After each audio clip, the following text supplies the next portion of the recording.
De vuelta con esta entrega de Palabra Suelta y ahora sí, presentar inmediatamente al presidente Rafael Correa. Presidente, buenas noches.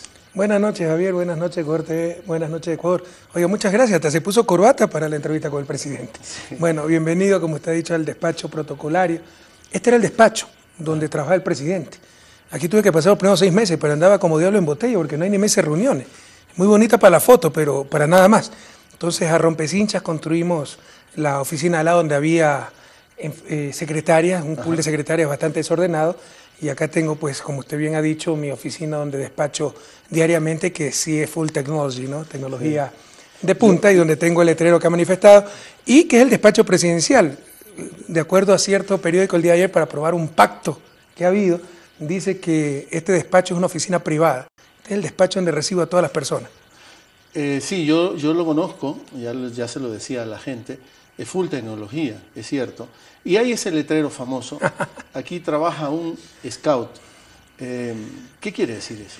Yo fui 20 años scout, ¿eh? De novato hasta dirigente. Los scouts son parte fundamental de mi vida. Mis mejores amigos vienen de los scouts, media vida he pasado en carpa, excursiones. Y como decía el fundador de los scouts, que es un gran tipo, uno de los grandes seres de la humanidad, de los grandes formadores de juventudes, el verdadero scout es solo una vez en la vida, desde que nace hasta que muere. Entonces yo sigo siendo scout y con ese espíritu de servicio, de tratar de hacer las cosas lo mejor que uno pueda. Decía Baden Powell, solo se puede ser feliz haciendo feliz a los demás. Y su mensaje era tratar de dejar el mundo un poco mejor de cómo lo encontrasteis. Entonces, y esos son los principios que nos guían, ¿no? Tratar de dejar nuestro pedacito de espacio, nuestro país, nuestro mundo, un poquito mejor de cómo lo encontramos. Pero está más vinculado a una cultura estadounidense que ecuatoriana. Mire, el movimiento Scout es muy interesante. Por ejemplo, los Scouts católicos es el único movimiento juvenil que sobrevivió al Concilio Vaticano II. Los demás desaparecieron. Es muy flexible, se adapta mucho a todas las culturas. El método Scout es maravilloso, es el mejor método educativo. El campamento, la convivencia, y demuestra en qué consiste la felicidad. No es en tener todo, sino en merecer lo que uno logra. Entonces usted trabaja, que el prender el fuego, que lavar los platos. La comida es horrible. La especialidad del campamento es el arroz 5 sabores, ¿no? Crudo, quemado, boludo, sopo de ahumado. Pero como uno lo hace, se lo come con tanto gusto y la satisfacción de haber logrado aquello. Entonces un método educativo único que ya tiene más de un siglo y que se adapta a diferentes culturas, religiones, latitudes, etcétera. Es verdad que se puede decir que tuvo un origen militar. Baden Powell era general del ejército inglés, estuvo en la guerra de los Boers allá en Sudáfrica. Él resistió el asedio de Mafeking durante 200 y pico de días, 217 días me parece, y ahí vio cómo los chicos, cuando se sienten queridos y útiles, es impresionante cómo se dan enteros para la misión que se les ha encomendado, ¿no? Él los utilizaba en mensajeros, en el asedio de Mafeking, para logística, etcétera. Y de ahí es que crea el escultismo, ¿no? El movimiento Scout. Y es un método, insisto, que ha perdurado en el tiempo y se ha adaptado a todas las latitudes. Presidente, han terminado las Olimpiadas, ceremonia de clausura fantástica, muy a lo británica, música popular, que son unos sabios los británicos en esa música. ¿Qué le parecieron a ustedes? ¿Las pudo seguir? Pudo seguir muy poco. No vi la ceremonia inaugural, me dijeron que estuvo muy bonita, vi algunas competencias. Lo que sí es impresionante, ¿no? El ser humano pareciera ser que no tiene límite, porque marcas que parecían imbatibles, cómo se rompen. Los atletas, usted ve China, Estados Unidos, entonces cada vez se pone la vara más alta. Porque, por ejemplo, esta vez la delegación ecuatoriana ha sido la más numerosa, me parece, de la historia. En todo caso, las Olimpiadas pasadas enviamos 24 deportistas, ahora clasificaron 36. Y de excelente nivel, nuestras pesitas, nuestro boxeador, marchista, excelente nivel. Pero esos países avanzan aún más rápido, así que tenemos que exigirnos mucho más. Cuatro diplomas traemos, no traemos medallas. A mí me ha sorprendido mucho, no sé qué le parecerá a usted, Alex Quiñones. Pero por supuesto. 200 metros planos, compitiendo con los mejores de este planeta, y él obtiene un 7º lugar. Estar en las finales ya es mucha una cosa. maravilla. ¿Y de dónde viene Alex? Y tiene muy pocos meses entrenando, tiene un gran potencial. Pero aquí otra reflexión, porque algunas veces por las pasiones políticas, por los odios, se cae en el simplismo y se le hace daño al país, ¿no? Cuando estábamos haciendo la nueva ley de deportes, cuando se trataba de coordinar la política deportiva, que queremos apoderarnos de las federaciones, del COE, de todo, ¿no? Por el ansia de poder, porque somos una dictadura. Por favor, hay que unir fuerzas. Las federaciones, usted sí sabe que eran y son instituciones de derecho privado. Y antes era recibir plata del Estado y hacían lo que les daba la gana. Y el COE, con todo respeto, también tenía una autonomía mal entendida. O sea, todos debemos involucrarnos en una política nacional de deporte, y en este caso deporte de alto rendimiento. Eso lo logramos hace pocos meses con la nueva ley de deportes y ya dio resultado. 36 deportistas clasificados para Londres, pero todavía tenemos que trabajar mucho más. Yo tengo mucha esperanza que para esas Olimpiadas de Río de Janeiro, las primeras Olimpiadas en Sudamérica, en historia de Sudamérica, ya con los centros de alto rendimiento, uno va a estar en Río Verde, a 15 minutos, 20, 30 minutos de Esmeralda, donde puede no solo entrenarse Alex Quiñones, puede vivir ahí, porque tienen dormitorios, etcétera.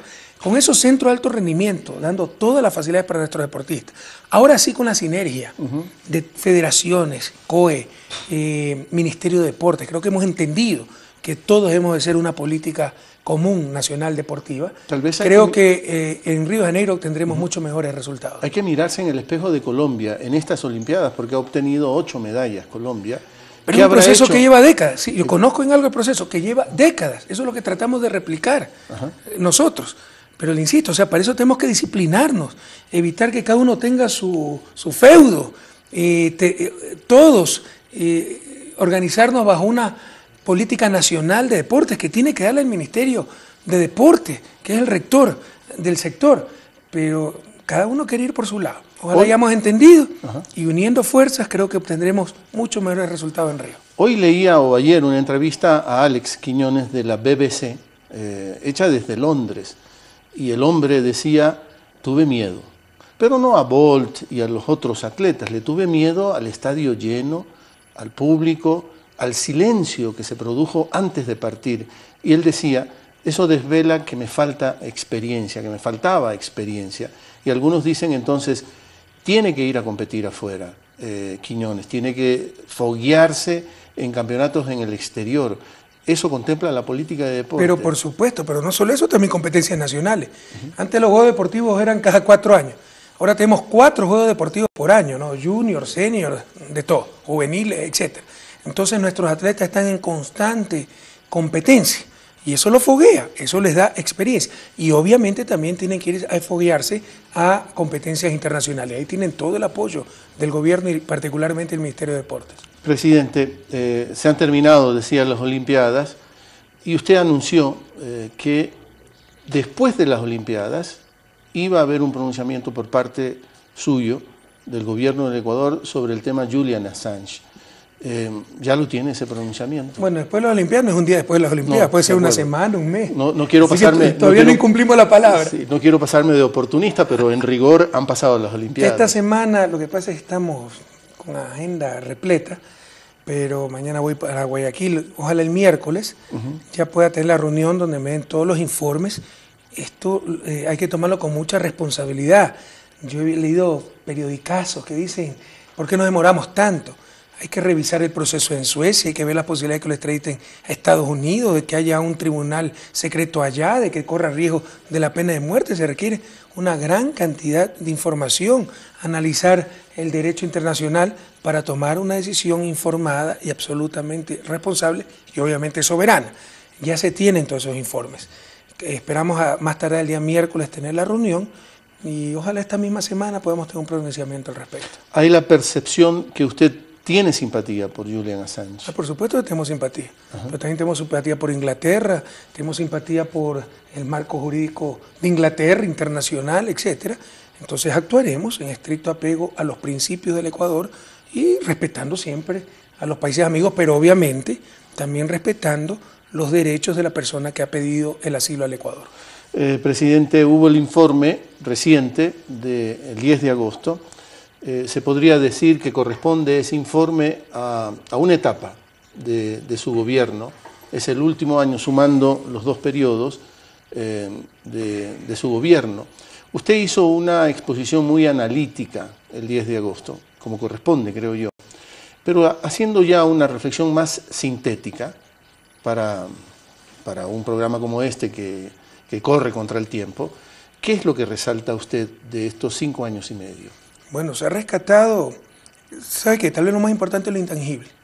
Se ha rescatado esa autoestima, esa confianza en nosotros mismos. Ecuador era un país disperso, donde decíamos, la palabra era no se podía, eso es para los demás. Son los demás los que tienen que tener buenas carreteras, nosotros no podemos. Y no solo eso, no era la fábula de las uvas verdes, que vengo de escucharla de nuevo de René Ramírez, de un acto muy hermoso en Capilla del Hombre, ¿no? Que como no alcanzamos las uvas, no, están verdes, ¿no? Entonces no importa si no las alcanzamos. No es que decíamos, no, vale la pena alcanzarla y vamos a hacer los esfuerzos y podemos alcanzarla. Una sociedad totalmente desmotivada, desarticulada, azotada por la crisis bancaria, la partidocracia, desmoralizada, que de repente no había dinero para ayudar a los depositantes de los bancos, pero sí para ayudar a los banqueros, para pagar hasta anticipadamente deuda externa. Recuerda Ecuador, nosotros ahora nos dicen que hemos comprometido nuestro petróleo a China, perdónenme la expresión, que es caretuco, ¿no?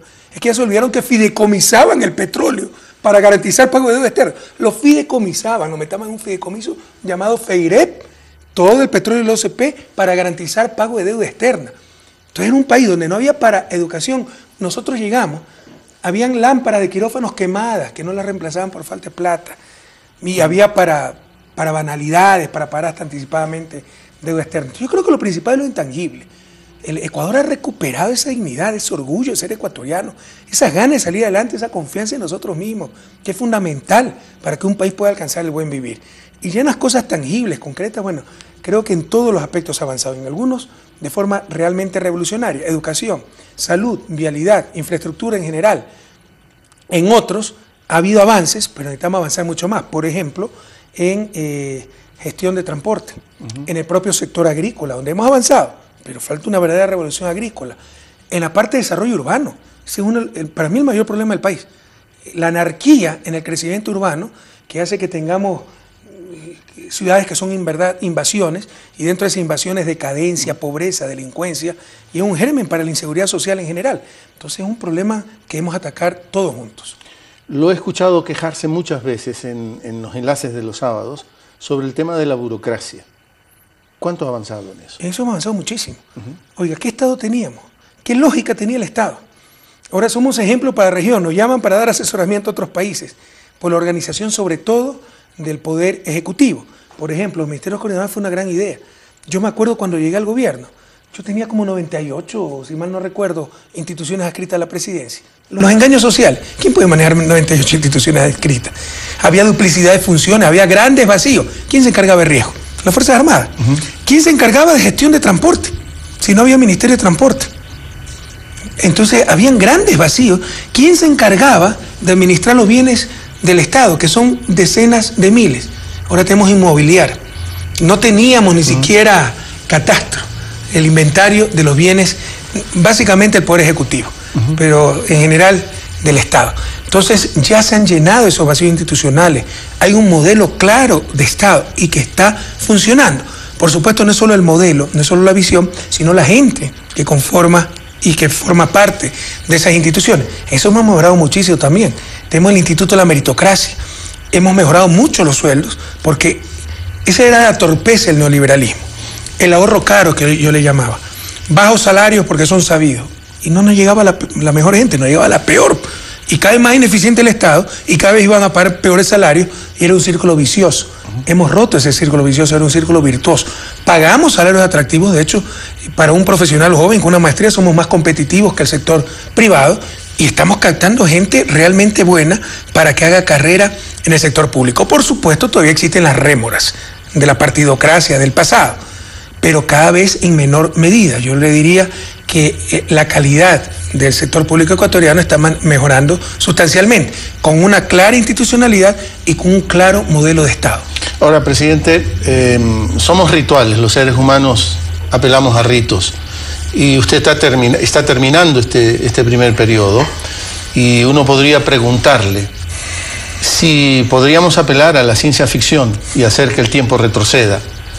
¿qué cosa no repetiría de lo hecho en estos 5 años y medio? Pese al temor de que me diga autoritario dictador, decir no con mayor firmeza y mayor oportunidad en ciertas cosas. Los mayores enemigos de nuestro proceso no ha sido la derecha. Entre todos no hacen uno. Ha estado totalmente desarticulado. Ha sido la propia pseudoizquierda, que habla nuestro propio lenguaje, nuestro mismo lenguaje, y alguna gente demasiado romántica, mística, dentro del proyecto de gobierno, que nos indujeron a graves errores. Por ejemplo, el hipergarantismo que existe en la Constitución. O sea, en estos momentos, cualquier acción, antes había acción de protección para un hecho concreto que ponía en peligro sus garantías constitucionales, ¿verdad? Ahora nos puede poner cualquiera una acción de protección por políticas públicas, por actos administrativos, que ni siquiera tienen que ver con él. Y de repente, lo que pasó el otro día, me parece que un juez de niñez y adolescencia, un juez de tránsito, paró una acción contra Banco de Pichincha porque no estaba cumpliendo con la Constitución que le ordenaba deslindarse de los bienes no relacionados con la cuestión financiera. Entonces es imposible manejar un país así. Entonces hubo mucha novelería en algunos segmentos. Hablemos claro, liderada sobre todo por Alberto Acosta. Para mí el mayor error que he cometido en estos 5 años y medio de gobierno es haber impulsado a Alberto para que sea presidente de la Asamblea Constituyente. Perdimos una oportunidad histórica de hacer más rápido cambios profundos en el país. Se rodeó de Acción Ecológica, de la CONAIE, de los sindicalistas de Petroecuador, de toda esa pseudoizquierda que quebró a Petroecuador, la victimización, el paternalismo, las tonterías. Le pongo un ejemplo, no transgénicos en el país. ¿Dónde está la prueba de que los transgénicos hacen daño a la salud pública? Claro, tenemos que tener el principio de precaución, tampoco hay prueba de que no hacen daño. Pero entonces no lo pongamos la prohibición a nivel constitucional. Entonces me arrepiento no haber dicho un no más decidido cuando era necesario. Asambleísta, por un falso sentido democrático. Vea, no es que me creo adivino ni mucho menos, pero algo conozca naturaleza humana. Yo le podría dar la lista de los asambleístas que le iban a traicionar. Creo que le he fallado a uno. Mis amigos más cercanos saben que eso lo digo. Esta gente nos va a traicionar, tarde o temprano, por su mediocridad, porque tiene agenda propia, por sus ambiciones, etc. Betty Amores, María Paula Romo, Fernando Guerrero, etc. Me arrepiento de no haber dicho un no a tiempo. Y fíjese que somos tan ingenuos y tan honestos que cuando usted ha visto un bloque de gobierno y mayoritario en la asamblea que pierde asambleísta en vez de ganarlo. Siempre es lo contrario. Nosotros perdemos asamblea porque somos honestos, porque no nos prestamos a chantaje, porque no hacemos las prácticas de la partidocracia. Pero no podemos volver a caer en esos errores. Pero entonces, ¿cómo le llega el mensaje que envió el vicepresidente en el enlace reciente del sábado? Usted no lo asumió, en donde él más bien convocaba a los que se habían ido. También lo hizo en el informe de Nación el 10 de agosto, y yo le respondí ese momento. Somos un movimiento democrático, cada quien puede tener su criterio. Yo quiero muchísimo a Lenin y compartimos muchas cosas, pero eso no lo comparto. Hay gente que prefiero que se quede lejos, una vergüenza para una revolución como la nuestra, gente mediocre, malintencionada, ambiciosa, no todos, hay gente equivocada, pero o sea, usted mire lo que pasó con Fernando Cáceres. Por la disputa en Cotopaxi presentó su renuncia, pero seguimos apoyando el proceso, la renuncia al movimiento, ¿no?, de Revolución Ciudadana al presidente. Eso es consecuencia ideológica. Pero una Betty Amores, que porque se pelea con el gobierno se va con la oposición, y es la madrina de la difamación, las tonterías que hablo, ahora todos somos corruptos. O sea, esa gente que regrese, no, que se queda allá nomás. Como decía Tomás Borges, comandante de Revolución Sandinista, fallecido hace un par de meses, hace algunos meses. Siempre se puede confiar en los traidores, porque no cambian nunca.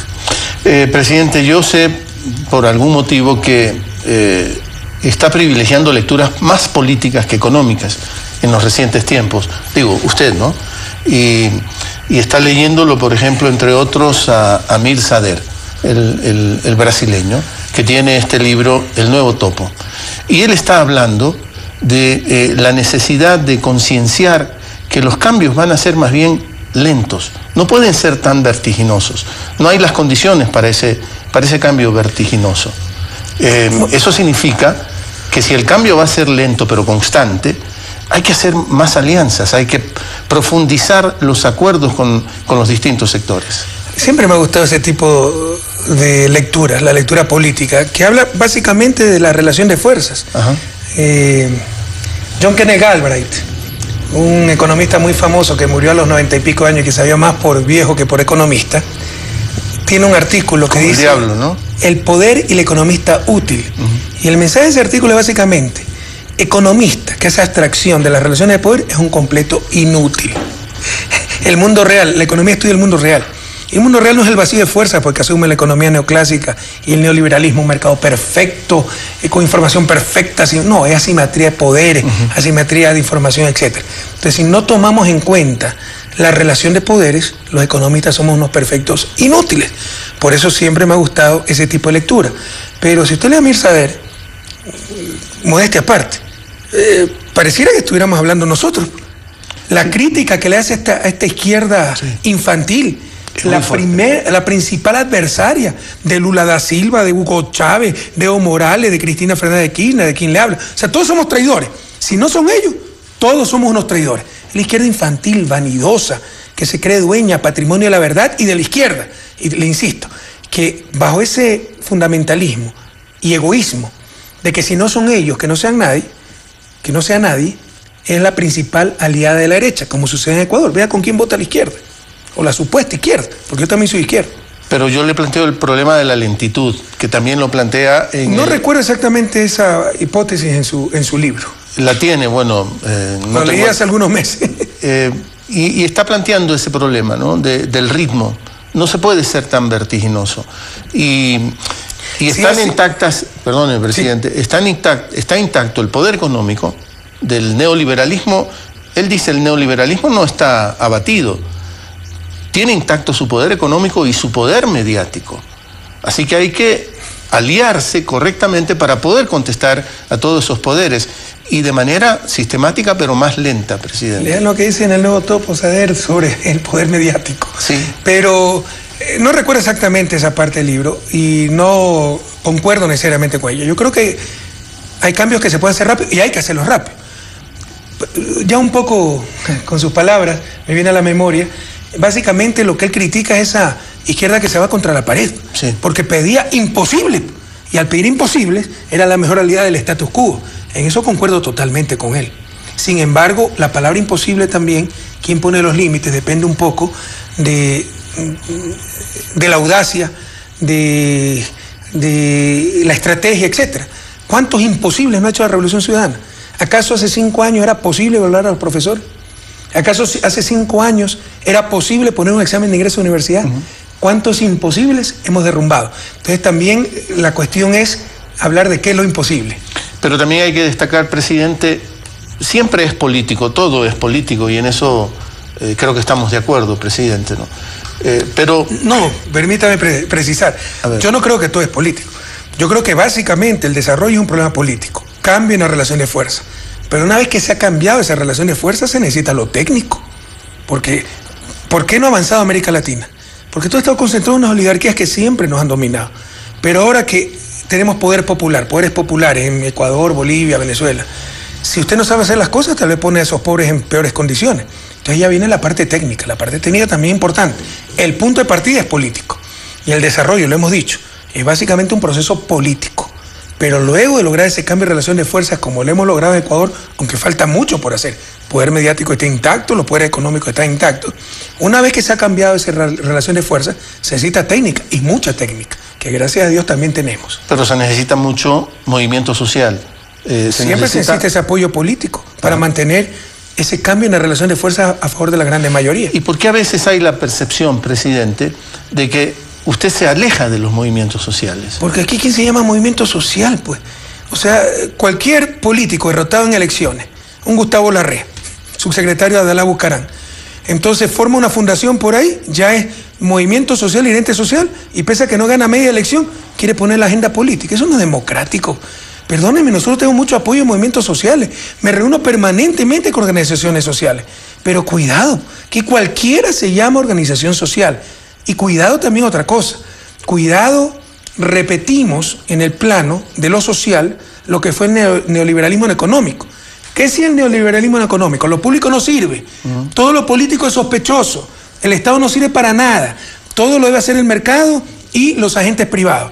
Cuidado, repetimos lo mismo en el plano social y de derechos, entre comillas.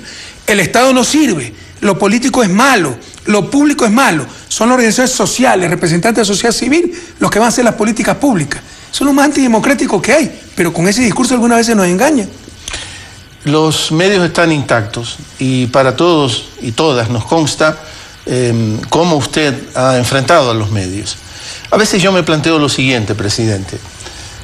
Usted también ha dicho que hay que, y que quizá una de las cosas a las que se va a dedicar una vez que deje la presidencia es a reflexionar sobre el tema mediático y que quizá ese sea uno de los más grandes aportes que usted le haga a la sociedad ecuatoriana. Pero a veces yo me he preguntado, presidente, y le planteo esta inquietud.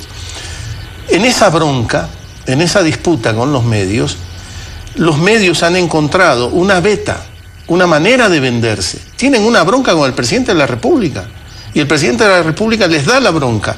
Si no tuvieran esa bronca con el presidente, probablemente su circulación sería menor, sus audiencias serían menores. ¿No les está dando usted de comer? No es tan correcto, pero incluso si fuera cierto, esto no lo hacemos por nosotros, lo hacemos por el país, por las futuras generaciones. Ahí tiene un poder terrible. Y no solo a nivel de Ecuador, a nivel de Latinoamérica, a nivel planetario. El poder mediático puede superar al poder financiero. Lo que usted cree, lo que conoce gente que nunca en su vida ha visto. Sus opiniones dependen de lo que le digan estos medios, que no buscan pues que usted esté informado, buscan lucro. Y se financian con los auspicios. O sea, mientras más vendan información o mientras más capten ciudadanos, mejor para su negocio. Y usted sabe que no se capta ciudadanos con buena información, sino con mala información. No es la buena noticia la que capta ciudadanos, son los escándalos. Entonces cada vez se deteriora más la calidad de la información. Es un problema gravísimo. Yo creo que hay una incompatibilidad de base entre un derecho como la comunicación y negocios privados con fines de lucro proveyendo ese derecho. El momento en que haya conflicto entre el derecho y el fin de lucro, por definición de negocio, va a primar el fin de lucro. Y en manos de esa gente estamos. Entonces no se trata si son buenos o malos, si de repente un periodista es bueno, si el dueño es bueno o simpático. No, se trata de un problema conceptual profundo y un problema planetario, sumamente grave. Oiga, la violencia, lo que acaba de pasar en Denver, Estados Unidos, cuando murieron no sé cuántas personas en la política de Batman. Pero si los chicos prenden el televisor y solo ven balas, es que ahí no está una de las fuentes de violencia e inseguridad del mundo actual, pero no se puede decir nada al respecto, es atentado a la libertad de expresión. Son cosas que debemos empezar a discutir sin miedo. Y en el caso ecuatoriano, no concuerdo con usted, las estadísticas me dicen otra cosa. Han caído drásticamente las ventas de los periódicos, la credibilidad está por los suelos, el gobierno gana 3-1 en credibilidad. ¿Qué gobierno, antes del nuestro, iba a aguantar 2 periodicazos del Universo? Aquí hemos aguantado 200 y de todos los diarios juntos, y nos creen más a nosotros. Entonces creo que sí se ha ganado mucho ese aspecto. Ya la gente se cuestiona, ya no acepta pasivamente lo que le dicen los medios de comunicación, sino que dicen, no, estos tienen intereses políticos y nos están manipulando. Yo lo que digo, presidente, es que vale la pena contestarles siempre. No siempre, pero algunas veces, por favor, hay que enfrentar esto, la mentira. Mire lo que dice ese diario del Universo el día domingo. Publica las fotos de unos niños para demostrar que yo he tenido un pacto con cierto partido político y tenga la seguridad de la ciudadanía que este presidente de la Revolución Ciudadana jamás pactará con los culpables de la tragedia nacional, con esa gente que ha saqueado este país. Pero como todo es válido para dañar al potencial candidato en las próximas elecciones, saca eso, ¿ya? Saca la foto de niños probando que un pacto de abril de 2009 y la foto dice 8 de julio de 2010 tomada en mi despacho. Y dice que fue en una oficina privada, dando a entender que fue algo oculto la reunión. Esa cosa hay que desmentirla, esa cosa hay que decirle a los ciudadanos, los están engañando. No puede ser que somos demasiado tolerantes a la mentira, Javier. Créeme que yo he vivido en Europa, tú sabes, en Estados Unidos. El raro no soy yo.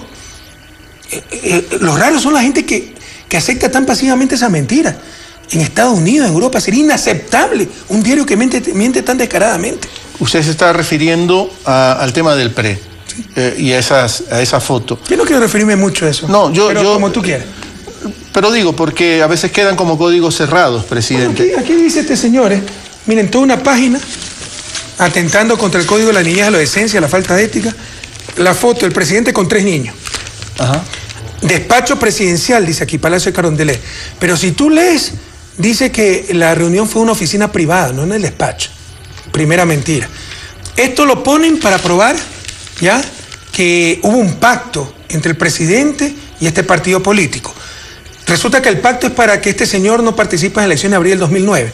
Aquí el pie de foto dice Quito, 8 de julio del 2010. Y estas ridiculeces las publica la prensa. ¿A qué nivel hemos llegado, Javier? O sea, la foto es de 2010 y el pacto fue en 2009. Pero es la prueba del pacto, la foto del 2010. Una ridiculez. Pero prepárese, pueblo ecuatoriano, porque esto recién empieza. Esas son las patrañas que nos van a sacar día a día. Usted puede tener la seguridad que este presidente y esta revolución jamás pactará con los saqueadores de este país. Presidente, vuelvo al tema el nuevo topo, porque ahí también se habla de política internacional. Y yo acabo de leer el día de ayer en un diario español que se llama Público, quebró físicamente en papel, ahora solo tiene la versión digital, y lo sigo con mucha frecuencia, y ahí se hacen unas declaraciones, o se toma una noticia de unas declaraciones del primer ministro israelí, Benjamin Netanyahu, y del ministro de Defensa de ese gobierno, que es Ehud Barak, que también fue primer ministro israelí, y anuncian la posibilidad de una invasión a Irán antes de las elecciones en Estados Unidos, que como usted sabe van a ser en noviembre. Y eso también nos puede hacer ver que puede ser muy agresivo el contexto internacional en el próximo periodo. ¿Cómo prepararse para eso, presidente? Pero ellos lo anuncian. ¿O es una hipótesis lanzada? Es una hipótesis lanzada por el periódico. Porque si ellos lo anunciaran fuera muy grave. Yo leí la noticia, pero como una hipótesis, rumor. Sí, de acuerdo. Eso sería suicida. Eso podría empezar la Tercera Guerra Mundial. O sea, Irán es un país de 80 millones de habitantes con un importante ejército. Podría tener aliados en la región, la misma Rusia, y sería extremadamente grave. O sea, no creo que haya un desquiciado que busque y peor desee aquello. Pero sí, nadie puede predecir el futuro. Lo que sí le digo es que hay grandes restricciones internacionales. Si nosotros queremos comerciar con Irán, somos parte del eje del mal. Estados Unidos comercia 200 millones y más con Irán. Francia como 2.000 millones. Alemania casi 4.000 millones de dólares. Y ellos no le dicen nada. Entonces es una doble moral y un ataque sistemático. Nosotros, los gobiernos progresistas, tenemos que soportar no solo ataques de los grupos nacionales que siempre han mantenido el poder en función de sus propios beneficios, sino de grupos internacionales. Y más allá del futuro, le hablo de las próximas elecciones, esto se va a volver durísimo, porque esa gente está desesperada y por todos los medios tratarán de parar a la revolución ciudadana. Yo tengo la confianza de que no lo lograrán, pero va a ser muy duro. Mire, ya empezaron con supuestos pactos y patrañas así, sin lógica ni concierto. Pero seguirá esto, y nacional e internacionalmente. Esto es lo peligroso, es lo que pretendo decirle, presidente. Las condiciones internacionales se están poniendo muy duras. Ya dijimos, el neoliberalismo no está abatido. El poder mediático en muchos aspectos está muy fuerte todavía. Y la siguiente preocupación podrían ser precisamente los gobiernos progresistas de América Latina. Pero precisamente de qué estamos hablando. Si estamos hablando de una invasión abierta, yo creo que es muy remota la posibilidad. Ni siquiera Venezuela. Usted ha visto en Paraguay un golpe de Estado parlamentario. Por supuesto, por eso enfrentamos todos los días y han fracasado. Los ataques mediáticos, ¿qué no nos han dicho? ¿Qué falta por decir? Todas las tonterías, ni cómo mienten, todos los días, nacional e internacionalmente. Todos estos recaderos del poder de extrema derecha en Estados Unidos, Otto Reich, el otro, ¿cómo se llama? Hasta me olvidé. Todas las tonterías que escriben, supuestos análisis, ¿no? Que no tienen nada que ver con la realidad de sus enfermas mentes, nada más todas esas conclusiones, entre comillas. O sea, ¿qué más ataques? Si es por eso, ya han fracasado. Por supuesto, siempre se pueden inventar una mentira creíble y estamos siempre atentos. Pero es con lo que tenemos que vivir día a día. Y hemos vivido con esto desde el primer día de gobierno porque no hemos sido un gobierno entreguista. Parece ser que gana fuerza la tendencia republicana en Estados Unidos. Parece ser, yo tampoco lo puedo afirmar. Y el candidato republicano, Rooney, ha escogido a un vicepresidente de extrema derecha, de la extrema derecha de los Estados Unidos. ¿Qué le dice a usted de eso? Bueno, el Partido Republicano nunca estuvo debilitado. Obama nunca tenía una mayoría consistente ni en el plano popular, ni en el plano de Senado y Congreso. Por eso no ha hecho mucho de lo que hubiera querido hacer. Yo confío en el presidente Obama. Creo que es una buena persona, pero es una persona frente a un sistema que tiene inercia propia. Entonces, yo creo de todos modos que no quiero inmiscuirme en política interna, pero creo que el presidente Obama saldrá victorioso en las próximas elecciones. pero sí frente a estas tendencias extremistas, además primitivas, porque ahí es bien contra mal, ¿no? Entonces nuestros aliados son los buenos, así sea el dictador más sanguinario. Los que no se someten a nosotros son los malos, así sean los gobiernos más democráticos, más respetuosos de derechos humanos. Esas tendencias tan primitivas de la extrema derecha de Estados Unidos, que la conozco y bien, son extremadamente peligrosas, sobre todo para América Latina. Hoy el Telégrafo publica un pronunciamiento de un funcionario de la USAID, en la que dice: nuestros fondos, en esa declaración, se van a preocupar más de los temas de la democracia y los derechos humanos en Venezuela, Ecuador, Bolivia. Así, eso significa vamos a interferir más en Venezuela, Ecuador y Bolivia. Pero ese es el nuevo mecanismo. Los republicanos perdieron el gobierno. Ajá. Entonces, ¿cuál es la estrategia? Utilizar todas estas ONG, incluso siendo gobierno, porque esto viene de la época de Reagan con NED, etcétera. Utilizar todas estas supuestas ONGs y la cooperación para infiltrar al gobierno progresista. Y por medio de organizaciones sin fines de lucro, de la sociedad civil, lo que le decía hace un momento, que intentan. Ya no son las fundaciones, ONGs como la Cruz Roja, con fines específicos, la Junta de Beneficencia de Guayaquil. No, son ONGs que quieren hacer política pública, quieren hacer política. ¿Por qué no se hacen partidos políticos? Y si un partido político recibe 20 centavos del extranjero, se va preso ese dirigente. Pero si una ONG que hace política recibe millones de dólares del extranjero, no pasa nada. Es una doble moral terrible. Y esa es la estrategia de la extrema derecha norteamericana, que lo que más tiene es dinero. Financiar a estas ONGs para que desde la sociedad civil traten de desestabilizar a gobiernos progresistas con nombres bien bonitos.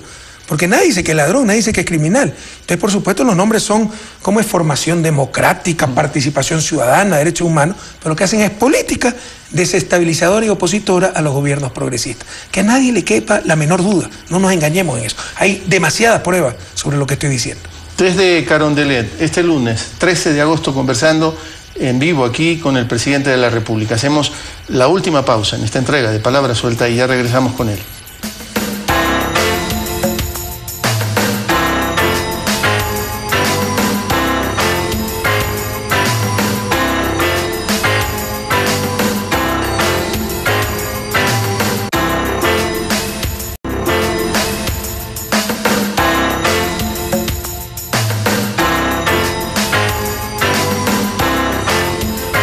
Estamos de vuelta en esta entrega de Palabra Suelta conversando con el presidente de la República, el economista Rafael Correa, desde el despacho protocolar aquí en Carondelet. Estamos en vivo y en vivo pueden pasar muchas cosas. El café llega un poco más tarde, la gente se cruza, pero no pasa nada. Es en vivo el programa. Presidente, Paul Krugman, columnista... Premio Nobel de Economía. Exacto, y habitual de algunos periódicos. Yo lo leo en El País de España. Ahora con ciertas reservas, por los afanes más empresariales que del país, no del de país. Krugman, Sí, sí, un tipo del país. Muy interesante. No, lo puedo decir abiertamente, del país. Intereses incluso en algunas partes de Sudamérica, en otras no, y también su cobertura depende de esos intereses, lo podemos decir claramente. Pero Krugman dice, tenemos los recursos, hablando de Estados Unidos y los países ricos de Europa. Tenemos la tecnología, tenemos el factor humano. ¿Por qué está sufriendo tanto la gente? ¿Qué nos está pasando?, se pregunta Krugman, y por supuesto él también tiene una respuesta. ¿Cuál es la suya? Lo que conversamos al inicio del programa, Javier, la relación de poderes. ¿Por qué hay plata para salvar a los bancos y no hay plata para salvar las casas de la familia que se están quedando sin casa? Porque el que manda en el mundo en estos momentos es el gran capital, y sobre todo el capital financiero. ¿Por qué se insiste en hacer exactamente lo contrario? Porque no solo que no se hace lo correcto, se hace lo contrario a lo que exige la técnica económica para activar la economía. Por ejemplo, tratar de mantener un euro duro, fuerte, contraer el crédito, etc. Porque si la moneda pierde valor, bueno, si usted tiene 100 euros en el bolsillo no perdió casi nada, pero si tiene 100 millones perdió. ¿Y quién es el que tiene 100 millones? Capital financiero, el sistema financiero, los bancos, etc. Entonces todo está en función del gran capital y básicamente del capital financiero, no de los seres humanos, no de los ciudadanos. Y mientras esa situación continúe, que implica un cambio en la relación de fuerzas, podrán seguir poniendo parches a la crisis actual que no lo van a solucionar. Pero en esas órdenes de magnitud, ¿qué es el dinero? Bueno, el dinero es no tiene un valor intrínseco, es el valor que le da la sociedad, pero tiene capacidad de compra. Ajá. Entonces, usted puede evitar cualquier costo de la inflación, ¿no? Porque si usted debilita el euro, va a tener un poquito de inflación. Solo hay un costo que no se puede evitar, que es lo que se llama el impuesto inflacionario. La pérdida de poder adquisitivo del activo líquido, de la cantidad de dinero que tiene. O sea, y le insisto, si son 100 euros, hay un poquito de inflación, perdió muy poco. Pero si son 100 millones de euros, con ese poquito de inflación perdió millones. ¿Quién tiene millones de euros? Es el sistema financiero. O sea que las políticas económicas están más al servicio de esos intereses. Por supuesto, ese cuento de la estabilidad ultranza, así haya 500% de desempleo, de crecimiento, pero lo importante es que no hay inflación para defender a los pobres, puro cuento. Si usted quiere defender a los pobres, a los asalariados, basta nada más indexar los salarios. ¿A quiénes están defendiendo? Al gran capital financiero, no se engañe. Y mientras tanto Europa se ha desayunado el estado de bienestar, que tanto trabajo le costó construir. Y le insisto, desbaratan el estado de bienestar, hay que reducir pensiones, hay que aumentar paro, etcétera, pero sí hay plata para salvar a los bancos. Eso le traduce quién tiene el poder en esa sociedad. Era como aquí, la crisis del 99, nos costó al menos 6.000 millones de dólares para salvar a los bancos. ¿Cuándo se ha hecho un salvataje, que es un neologismo, un salvamento similar para los pobres de este país? Porque ellos eran los que dominaban, los bancos, los acreedores, la burocracia internacional, Fondo Monetario, Banco Mundial, etc.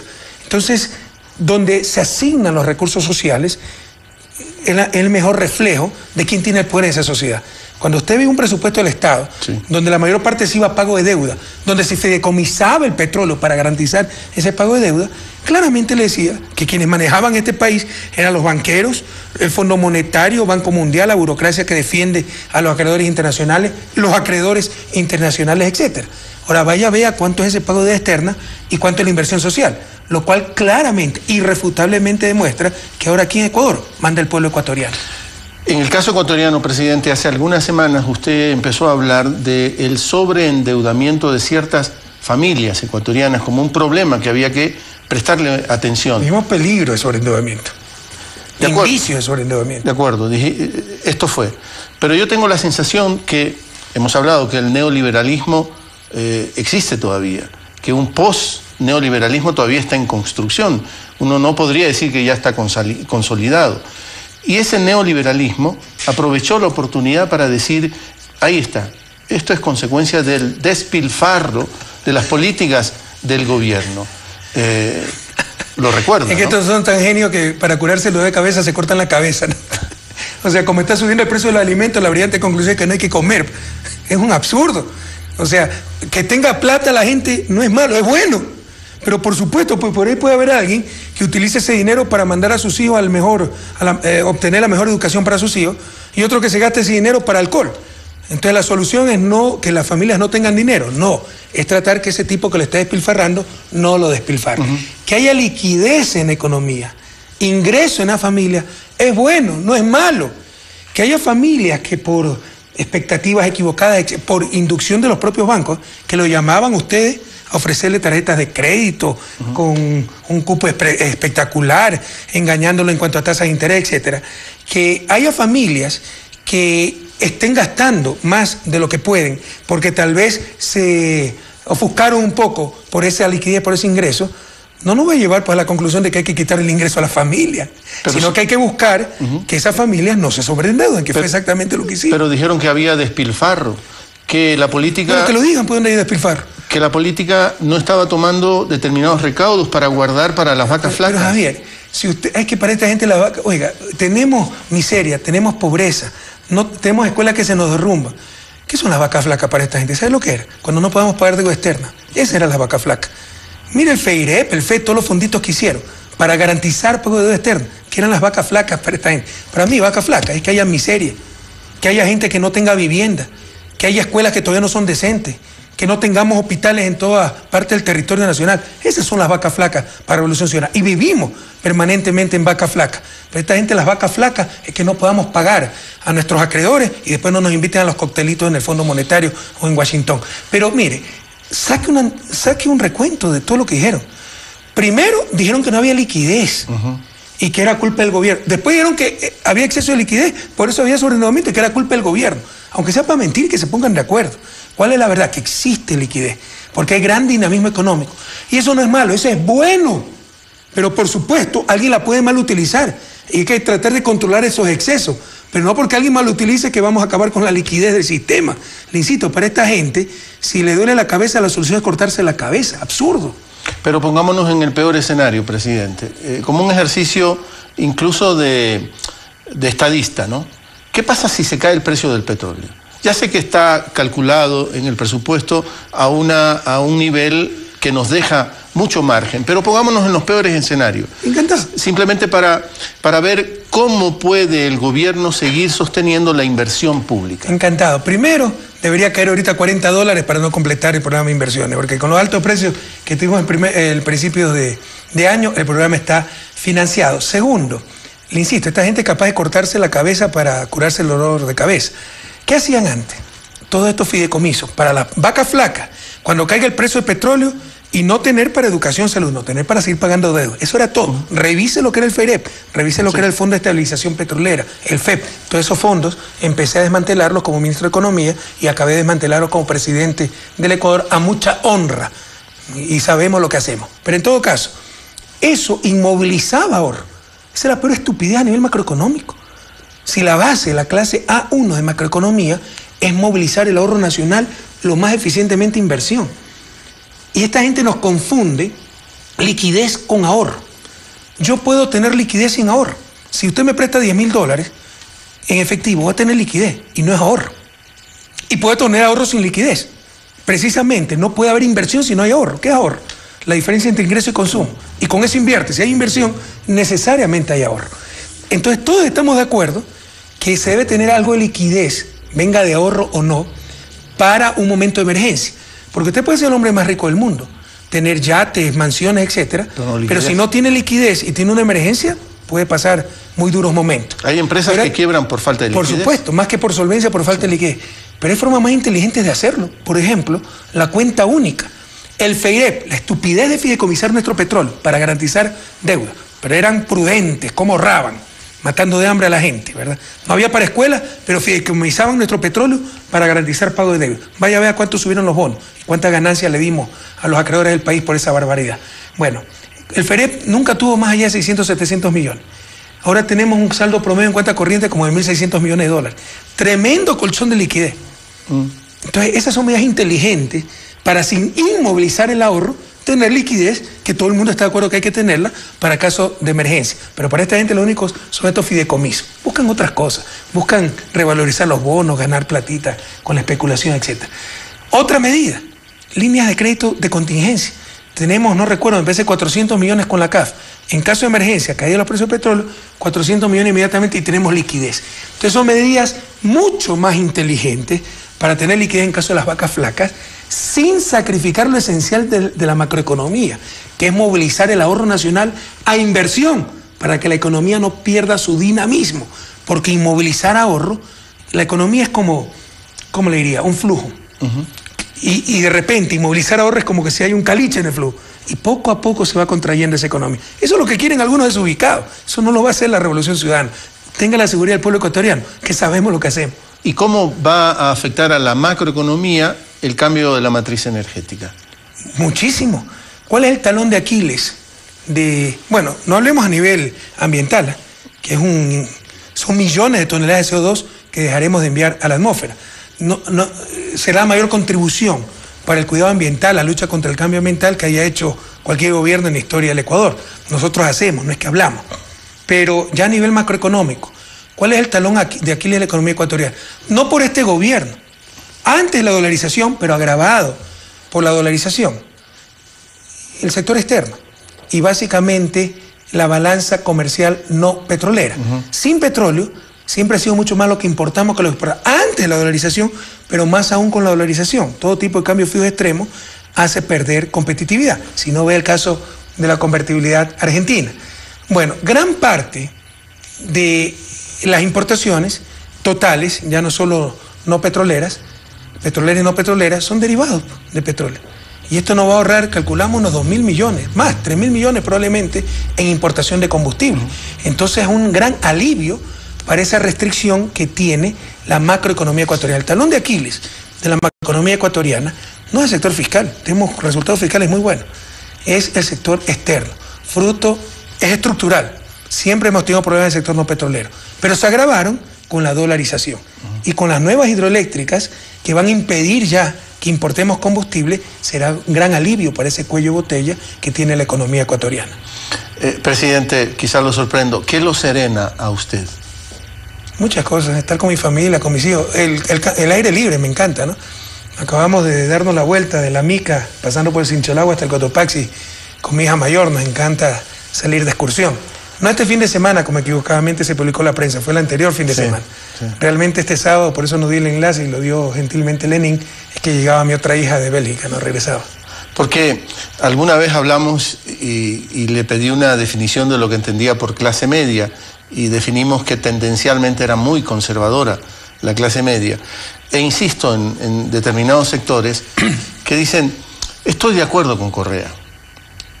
Había que hacer lo que ha hecho Correa. E incluso he escuchado a mucha gente que dice, sí, había que pararle el carro a los medios, había que poner en orden al sistema educativo, había que pararle el carro a la Unión Nacional de Educadores. Pero qué vocación que tiene para pelear todos los días el presidente. Bueno, esa parte de la estrategia de desgaste, ¿eh? Porque ¿a qué presidente se lo ha atacado tanto, se lo ha calumniado tanto? Miren lo que acaba de pasar con el PRE. La patraña que montaron, sin pies ni cabeza. ¿De dónde salió? ¿Por qué motivo? Nada. No excluya que es parte de la guerra sucia de potenciales candidatos nacionales, porque estos son mercaderes de la política, ya timbraron un buen billete y entonces se pusieron a insultar al presidente. Y esa es la estrategia para tratar de desgastar al presidente. Por supuesto, probablemente yo contribuyo con esa estrategia, porque mi personalidad, que es vehemente, sanguínea, probablemente da paso a esta clase de cosas, pero a mí no me eligieron para ser Mr. Simpatía. Pero usted le dijo basura a Abdalá Bucaram. Perdóneme, después de una pregunta, yo no le dije, no lo nombré a este señor. Y después de una pregunta, después de 2 semanas, en que estos me dijeron cobardes sin palabras, que el pacto que habíamos hecho. Entonces cuando me preguntaron, ¿qué pacto? Vea, no soy Balchardón para recoger basura. Y la prensa distorsionó aquello y dijo que había empezado el problema porque yo había insultado a Abdalá Bucaram. Y no solo eso, llegó a decir un analista, Mauricio Ganda, ¿de el nombre? ¿Ya? Que yo me pongo pico a pico con Abdalá en Twitter. Yo no he respondido en mi vida en Twitter a este señor. Pero para que vea cómo inventan las cosas. Y esa es la estrategia, por favor, pueblo ecuatoriano. Y prepárese, porque eso va a ser mucho más grave de aquí a las elecciones. Peor si yo soy candidato. Esa es la estrategia. Tratar de ponernos a todos en la misma canasta. O sea, yo soy lo mismo que Abdalá Bucaram. Cosa que cuando todo el mundo está en la misma decadencia, en la misma moralidad, ¿quiénes son la única referencia? Los medios de comunicación y el outsider. Entonces, esa es parte de la campaña política. No caigan en la trampa. Tengan la seguridad que aquí hay gente decente, buena, coherente con sus principios, que nunca va a traicionar al pueblo ecuatoriano. ¿Y qué decirle a esa gente que dice lo que le decía yo también a usted? Estamos de acuerdo, pero el presidente tiene que serenarse. Lo que le acabo de responder, pues. A mí me eligieron para ser presidente de la República, no para ser Mr. Simpatía. Yo no soy perfecto. Si le caigo mal a alguien, ¿qué puedo hacer? Pero en buena hora que me critiquen que soy vehemente, sanguíneo, pero nadie puede decir que soy ladrón, pues, que soy tonto, que no soy patriota, que no dejamos hasta la última gota de sudor cada día trabajando por la patria. Y creo que esas son las cosas fundamentales y relevantes. No formalismo como que si el presidente es vehemente, el presidente se ofusca de vez en cuando. Yo soy de carne y hueso. Créanme que hasta me sorprendo, mis colaboradores se sorprenden de la paciencia que tengo. Todas las barbaridades que nos dicen. ¿Usted cree que es grato enfrentar a personas de la calidad moral e intelectual de una Lourdes Tibán, de un Galo Lara, de este mismo señor Bucaram, de este señor Jiménez? Eso no es decente, son cosas desagradables. Uno tiene sangre en la cara. Hay gente que dice, no importa, no hagas caso. Por favor, uno es un ser humano. No puede aceptar tanta mentira, tanto insulto, tanta pequeñez, gente inmoral, semi-ignorante. Y es un gran llamado también al pueblo ecuatoriano para elevar un poco el nivel de estos representantes. Cuidado, por ejemplo, Jaime Nebot. Yo vamos a decir que es tonto Jaime Nebot, pues. Un tipo tremendamente capaz. Lo respetamos, no estamos de acuerdo con su postura, pero es un opositor respetable. Pero una Lourdes Tibán, un Galo Lara, un Dalo Bucaram, un Cleber Jiménez. Entonces, por favor, elevemos un poco el nivel de la política en este país. Tremendamente desagradable. Hay que enfrentar a esa gente día a día. A periodistas malquerientes que viven tratando de mostrar lo perverso que es uno y así justificar su odio. Por eso odiaba a Correa, porque quería desfilar, megalómano, quería desfilar en los Juegos Olímpicos de Londres. Por eso odiaba a Correa, porque ha pactado con Bucarán y así justifican su odio, ¿no? Y gente que se pasa la vida tratando de mostrar lo malo que es uno. Eso es desagradable. Entonces, si ustedes quieren que uno no pierda paciencia de vez en cuando con esas cosas, por favor, soy ser humano. Vienen las próximas elecciones, busquen a alguien entonces que no se inmute con nada. Presidente, es que ahora estamos viviendo un problema muy delicado, el tema de las firmas, que es un problema complejo y delicado. Y tan complejo. Pronto se sabrán grandes verdades. De acuerdo, pero también ahí se dice, ¿por qué tiene que salir el presidente? Yo sé que usted es el presidente del movimiento y que Galo Mora es el secretario general del movimiento País. Pero no es una tarea más de Galo Mora que del presidente de la República, que siendo presidente del movimiento, es también presidente de la República. Pero no vio los letreros en asamblea contra el fraude de Correa. Ellos son los que falsifican la firma y nosotros somos los que hacemos el fraude. Es decir, en todo tratan de involucrar al presidente. Tal vez es un problema. Pero o sea que mi liderazgo es muy fuerte y todos se van contra mí. Pero es la realidad. Pero usted le dijo también al Consejo Nacional Electoral que podía demandarlos por daño moral. Eso no es muy fuerte, presidente. Pero usted sabe lo que hizo el Consejo Nacional Electoral. Yo estoy seguro que fue de buena fe el error, pero gravísimo. Presenta ante la Asamblea las columnas. Aquí tengo, para que vea el pueblo ecuatoriano. Nadie ha corregido esto. Y por favor, si estoy mintiendo, que digan los diarios que estoy mintiendo. Ajá. Pero si estoy diciendo la verdad, digan, nos equivocamos. Lo que publicamos es errado. ¿Ya? ¿Qué publica en su informe a la Asamblea el Consejo Nacional Electoral? Pone aquí firmas válidas. Pone PSP 71.8% y País 49.8%. Titulares. Alianza País con más del 50% de firmas falsificadas. Mentira. Esto no debe decir firmas válidas. Son las firmas validadas. Faltan por validar. En Alianza País casi 33%. ¿Y sabe por qué no se han podido validar? Porque no tienen con qué comparar. Porque son nuestras brigadas de jóvenes que sobre todo recogían firmas entre jóvenes de 16 y 18 años que no han votado. Entonces, por hacerlo mejor, por incluir a los jóvenes, etcétera, salimos perjudicados. Entonces, y se comete este error. Publican firmas válidas cuando son firmas validadas. Faltan por validar 33% de las firmas de Alianza País y más. En verdad, el número de firmas no válidas, donde hay errores, en Alianza País es 17.6%. Ruptura tiene 15.1%, Avanza 18.5%. Son márgenes razonables. ¿Pero qué publicó la prensa? Más de 50% de firmas no válidas de Alianza País. Eso es mentira. Ahora, en honor a la verdad, surge de este error en presentación del Consejo Nacional Electoral. Pero la prensa debió contrastar la información. Por supuesto no lo va a hacer porque se frotó la mano y dijo, con esto despedazamos Alianza País. Pero lo que se publicó, Ciudadano, fue una gran mentira. 49.8% no son las firmas válidas, son las firmas validadas. Y faltan al menos 33% de firmas por validar. Pero incluso con este porcentaje, tenemos más de 500.000 firmas ya aceptadas. Con lo cual tenemos 4 veces lo necesario para cumplir con la Constitución y la ley, y somos el único partido, movimiento, que cumple con aquello. Pero la inquietud que recojo, presidente, es que, insisto, usted es el presidente de la República. Pero usted cree que este no es un problema de Estado, no solo de gobierno. De acuerdo. Es gravísimo. Lo he tratado hasta en el mensaje de la nación. Es el mayor fraude político, uno de los mayores fraudes políticos de la historia de este país. Pero no hay donde la audacia es tal que los pájaros ahora disparan a las escopetas. La culpa no es el que falsificó firmas, robó base de datos, contrató empresas fantasmas que saben que no iban a recoger firmas, o los ciudadanos vieron alguna de estas empresas recogiendo firmas. Es un eufemismo para decir, contratamos empresas que nos falsificaban la firma. Olvídense, no se confundan eso.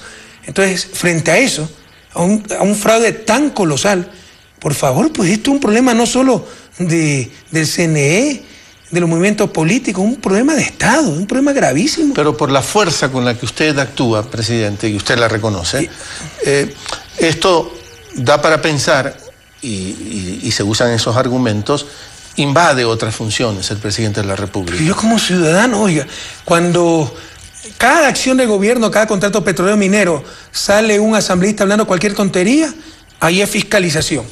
Cuando el presidente de la República dice al Consejo Nacional Electoral, oiga, no vamos a permitir que se dejen impunidad esto, estamos invadiendo otra función. ¿Se da cuenta de la doble moral? Y le insisto, lo que buscaba esta gente con la prensa corrupta es que los pájaros disparen a la escopeta. La culpa no es el que falsificó la firma, la culpa del CNE es que no los descubrió. O sea, la culpa no es el alumno copión, La culpa del alumno, del profesor que no se dio cuenta. Y así lo dijo textualmente un asambleísta. Una vergüenza que nadie se confunda en esto. Los principales responsables de este problema son los que descaradamente robaron bases de datos y falsificaron firmas, o los que eufemísticamente contrataron empresas que eran precisamente esto, falsificadoras de firmas en bases de datos robadas. Y si en país ha pasado el porcentaje que sea algo similar, ¿qué va a ser país? ¿En qué sentido? En que también hay firmas y registros de personas que no están en el movimiento y que sin embargo aparecen. Es que hay dos problemas aquí. La falsificación masiva, cuidado, con mala fe. Porque si usted reúne 1.100.000 firmas, por supuesto que va a tener error. Y es un error de 17.6%, que para nuestro gusto todavía es muy elevado, estamos investigando.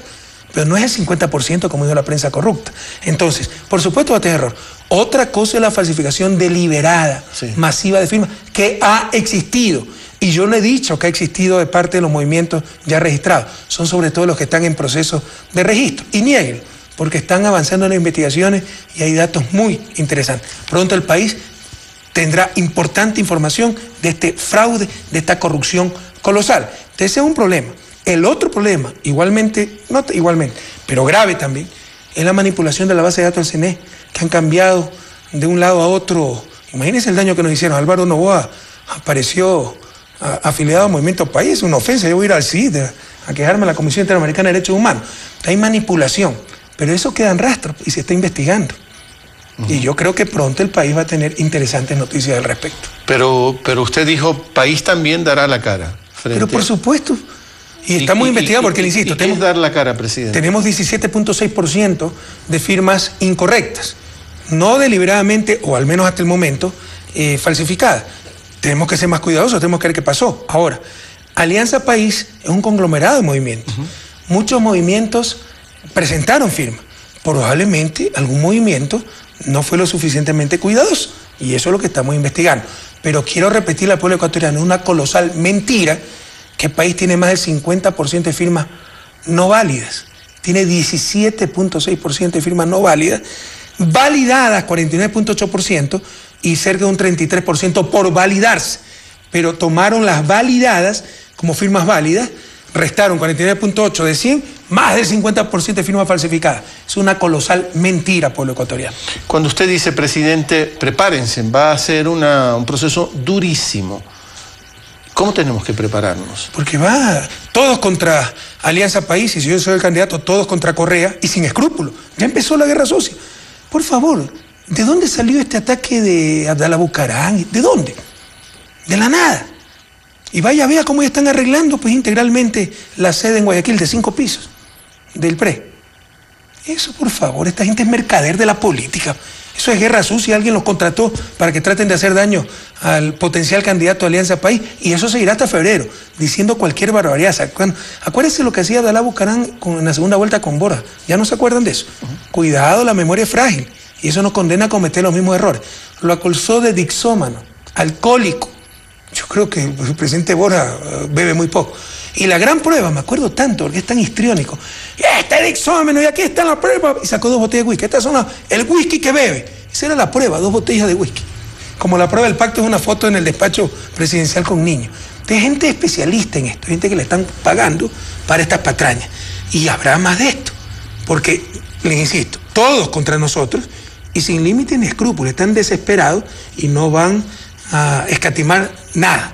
Y seguirán los inventos, seguirán los escándalos, y a pesar de que al final se sabrá la verdad, lo van desgastando. Lo que usted decía, la clase media, no, pues Correa sí ha hecho bastante, pero qué conflictivo, ¿no? Entonces tal vez busquemos una nueva opción. Eso es lo que buscan. No se dejen engañar, pueblo ecuatoriano. ¿Y qué importancia le da a lo que podríamos llamar como la variable exógena, la variable externa, en toda esta lógica, en todo este tinglado de mucho desgaste? Pues la estrategia va a ser esto, ponernos, lo de la firma, en el plano de la firma, AP igualito que el resto. O sea, el único movimiento que no necesita hacer fraude es Alianza País, porque presentó 10 veces más la firma que se requería, pero nos quieren poner igualito que el resto. Una estrategia. Todos somos lo mismo, la clase política toda es corrupta, todo, ¿no? Y a nivel ya personal, entonces Correa el conflictivo, el que pactó con estos señores, el que se pelea con todo el mundo, es una estrategia permanente de desgaste, lo que se llama guerra sucia. Eso ya empezó. y se va a profundizar, por eso le digo que va a ser durísimo. Entonces, ese por un lado, desgastar.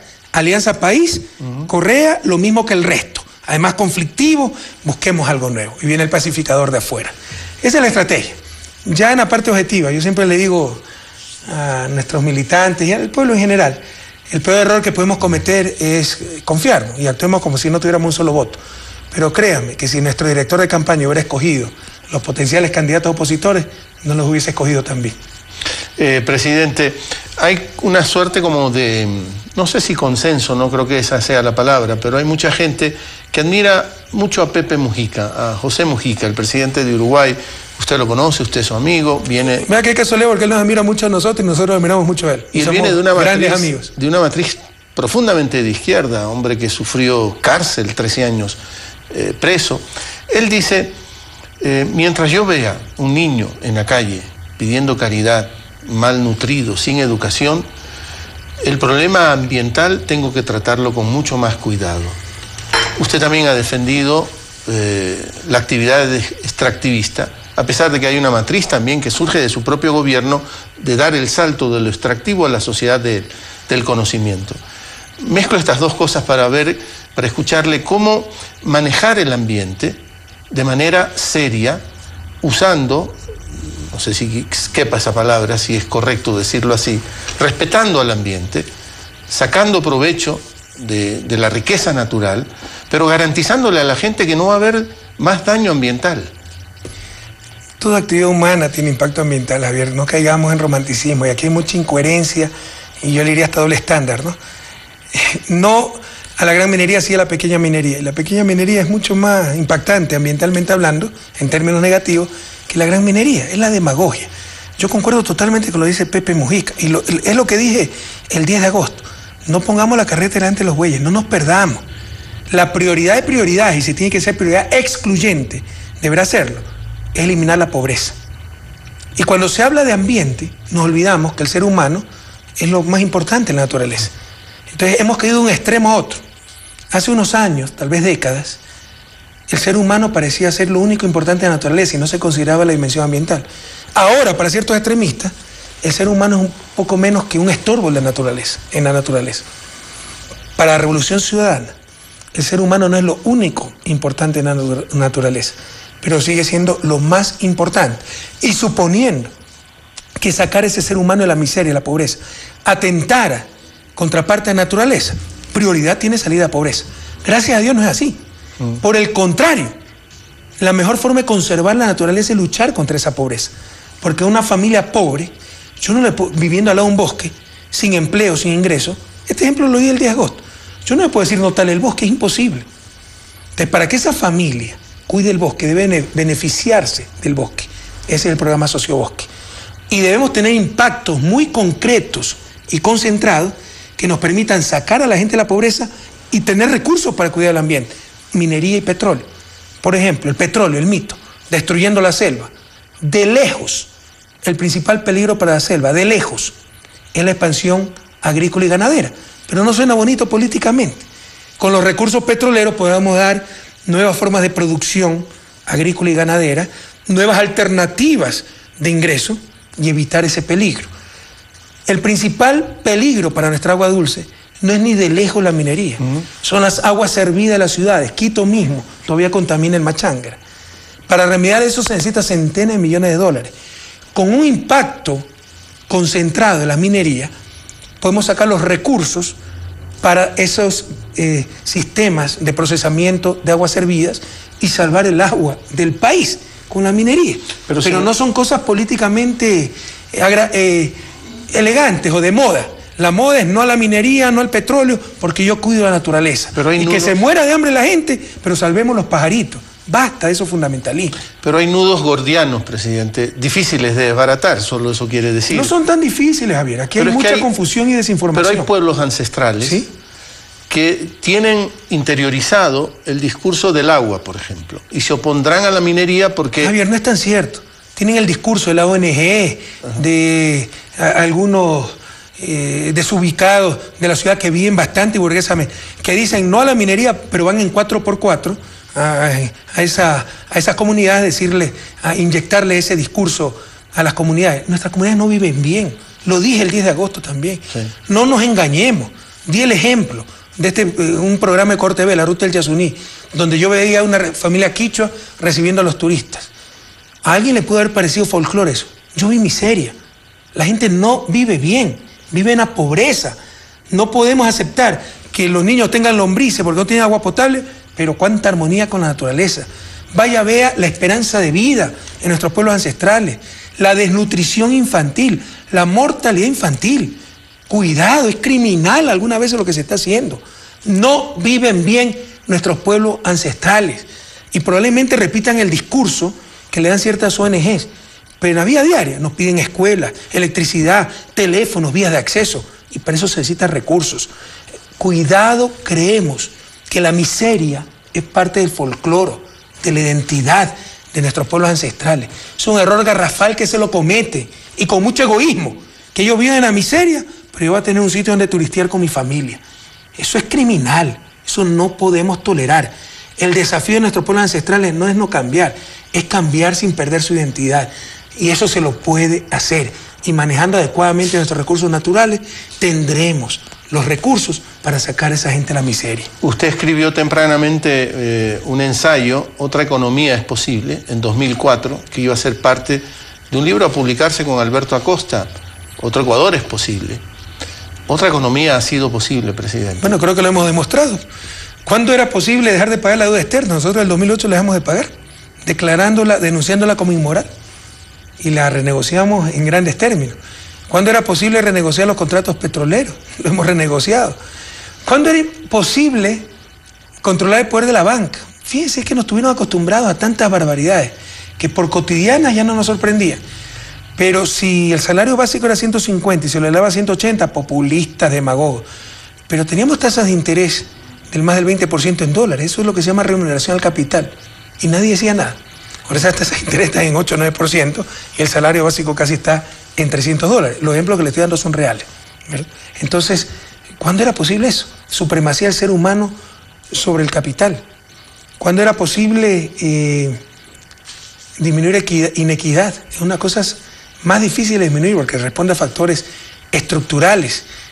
¿Cuándo era posible el plan tierras? Dar tierra a los campesinos. Entonces, se están haciendo una serie de cosas que demuestran que tenemos otra economía. Y detrás de esto, como le decía al inicio del programa, y usted también lo dijo, esto refleja el cambio en la relación de poder. Ya aquí no mandan los grandes grupos económicos, financieros, los mismos de siempre. Manda el pueblo ecuatoriano. Por eso ya no tiene prioridad el pago de la deuda. Tiene prioridad el pago de la deuda social, la inversión en salud, educación, etc. Esa es la otra economía posible. Esta no es una época de cambio, sino un cambio de época. La tercerización. Imagínense, el ser humano convertido en un instrumento más desechable de acumulación del capital.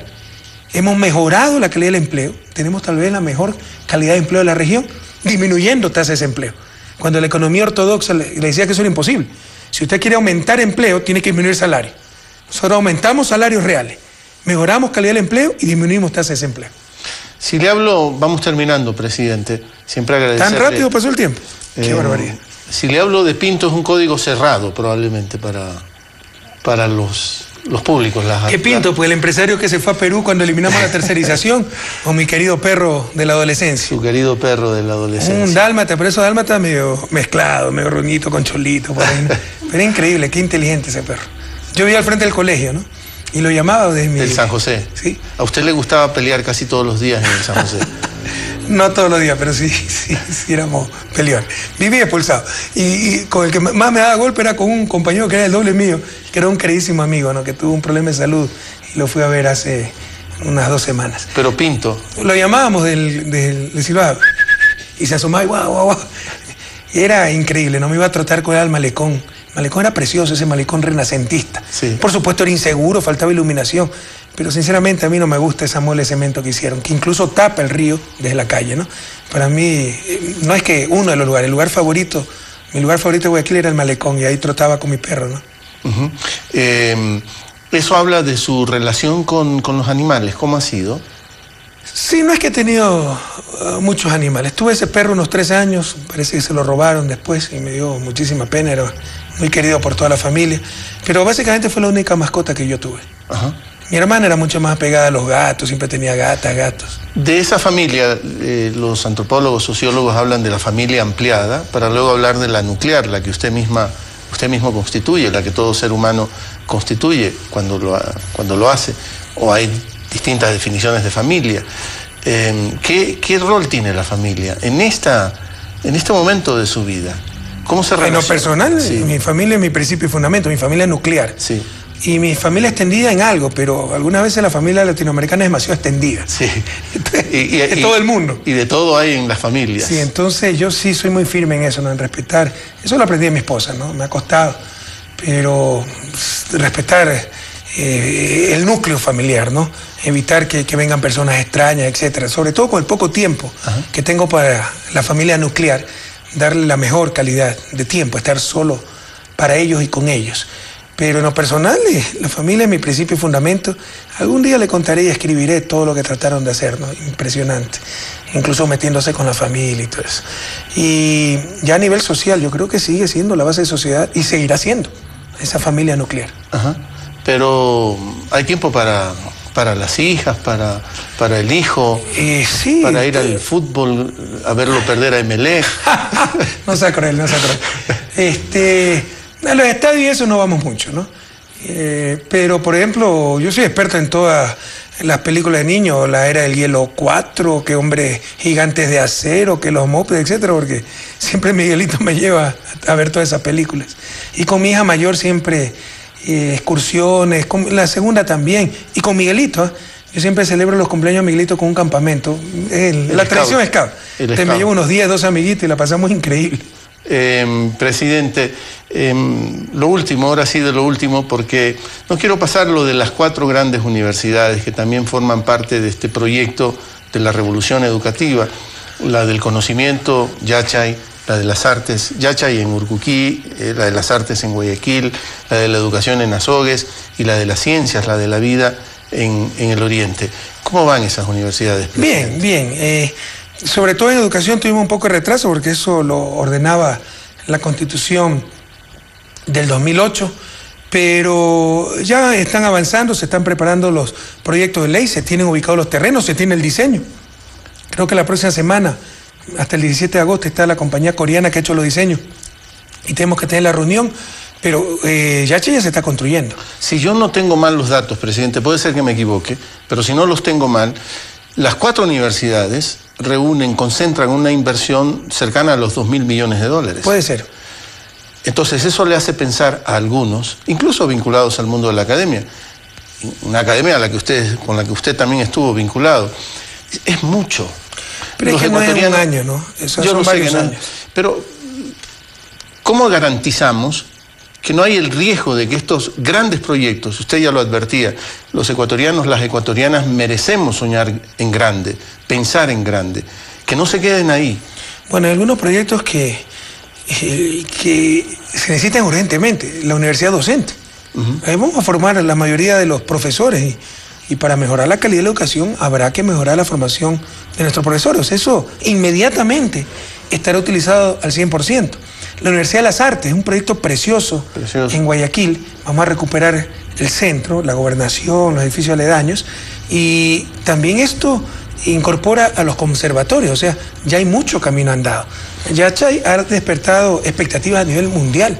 Ya tenemos como 20 empresas internacionales interesadas en ir a Yachay, pero solo del Estado al menos irán 10 centros de investigación. Entonces partimos no de cero, de una base. Y la Universidad Regional Amazónica, ese es el laboratorio natural mejor y más grande del mundo. Entonces, en muchos de estos proyectos ya hay una base sólida. Y en el caso de la Universidad de la Amazonía, que es donde menos base tendríamos, entre comillas, yo creo que la propuesta es tan buena que será un éxito rotundo. Los uruguayos están queriendo legalizar la marihuana. ¿Usted qué diría? Bueno, la marihuana es de las drogas menos fuertes, pero hablando del problema total de las drogas, yo lo que creo es que es indudable que se requiere un cambio de estrategia. La estrategia actual ha sido un fracaso absoluto.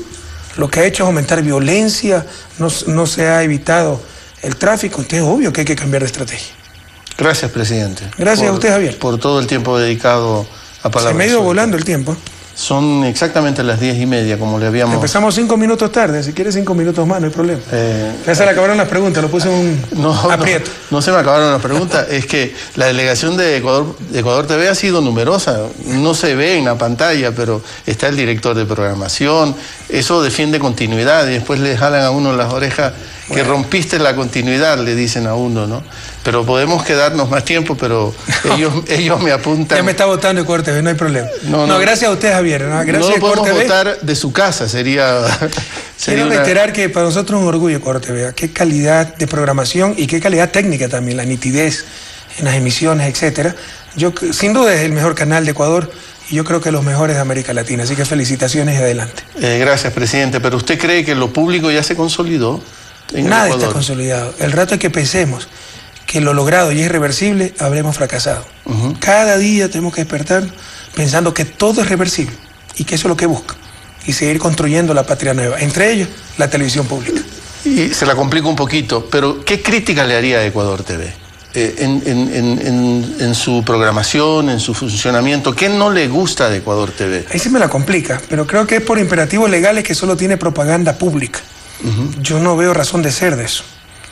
Podrían tener propaganda privada en aspectos positivos para la sociedad, tampoco la porquería de propaganda que nos presentan ciertos canales mercantiles para publicitar cualquier cosa. Pero hay cosas pues privadas, razonables, con buena publicidad, etcétera. Yo creo que pudiera haber cabida para esa publicidad privada. Este programa también lo ha transmitido la radio pública. ¿Le gusta la radio pública? Claro, no, y eso también es una calidad extraordinaria y prohibido olvidar. Acuérdense en qué había quedado la radio pública, se habían llevado los equipos en peso. Ahora tenemos una radio pública de cobertura nacional, también con una extraordinaria programación e incluso programación local, Shuar, Quicho, etcétera. Sigue a los medios públicos usted, presidente, ¿no? Es que, mire, le insisto, para mí la contradicción fundamental de la comunicación burguesa, capitalista, son negocios proveyendo un derecho. La comunicación es un derecho. Imagínense jueces con fines de lucro proveyendo justicia. Todo el mundo se escandalizaría. Bueno, perfectamente análogo, son negocios proveyendo comunicación, un derecho. Entonces creo que eso debe ser esencialmente público. Pero quienes primero interpelaron a esa lógica de ese negocio fueron las redes sociales, sí, y las nuevas tecnologías. Pero perdóneme, la televisión en Europa nació pública. Sí, claro. Y aquí nos escandalizamos cuando ponemos canales públicos después de 50 décadas, medio siglo, y es que queremos construir un monopolio de medios públicos, dominar la información, etc. La televisión nació pública, la radio en gran medida también nació pública. Usted ve la calidad de la televisión pública, la BBC de Londres, TV5 en Francia, de la española, me río por lo que ha pasado últimamente, ¿no? Pero de muy buena calidad. Sí. Entonces, porque se liberan las amarras, ya no hay ese conflicto entre negocio y derecho. Gracias, presidente. Prevalece el derecho.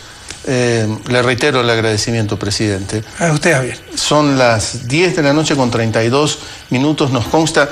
Usted está viviendo ahora en Carondelet. Ya no, como me llegó mi segunda hija el sábado, dijo, vámonos papi a la casa, entonces ya estoy en la casa. O sea, se han salvado los funcionarios. No se van a quedar hasta las 2 de la mañana. No, como mi familia está en Bélica, sí me vengo a Carondelet, pero ahorita ya estamos de nuevo en la casa. Nos vamos. Así ve que se le acabaron las preguntas, entonces ya empezó a hablar de otra cosa. Nos vamos. Siempre a usted le agradecemos la compañía. Pásenla bien. Muchas gracias, Javier. Muchas gracias, Ecuador.